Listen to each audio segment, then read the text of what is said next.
দুর্ভাগ্য আমাদের যে আমরা নিজেদেরকে মুসলিম দাবি করি, আমাদের কোনো অ্যাসেট ছুটে গেলে সেটা নিয়ে আমাদের অনেক পেরেশানি হয়। দেশে হয়তো আমার কোনো অ্যাসেট আছে, সেটা কেউ দখল করে ফেলছে, এটা নিয়ে আমাদের অনেক পেরেশানি হয়, হওয়াটা স্বাভাবিক। কিন্তু আমার ঈমান দুর্বল হয়ে যাচ্ছে কিনা, আমি কুফরের কাছাকাছি চলে যাচ্ছে কিনা, আমার ইসলাম দুর্বল হয়ে পড়ছে কিনা, সেটা নিয়ে আমাদের তেমন কোনো পেরেশানি হয় না, সেটা নিয়ে আমাদের কোনো চিন্তা হয় না।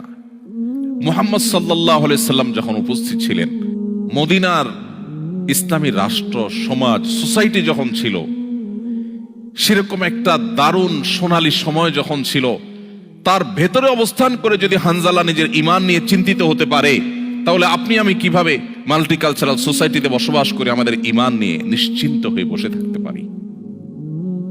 ভাইরা, ঈমানকে সেভ করার জন্য, ঈমান নিয়ে আপনার ব্যাকুলতা, আপনার বিচলিত হওয়া, ঈমান নিয়ে আপনার পেরেশানি, ঈমান নিয়ে আপনার ভাবনা, এটাই আপনাকে সেভ করার জন্য সবচেয়ে বড় সহযোগিতা করবে ইনশাআল্লাহ।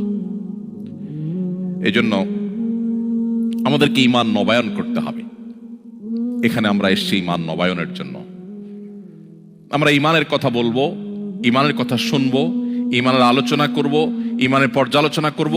এই বিষয়গুলো আমাদেরকে ঈমান নবায়ন করতে সাহায্য করবে ইনশাআল্লাহ।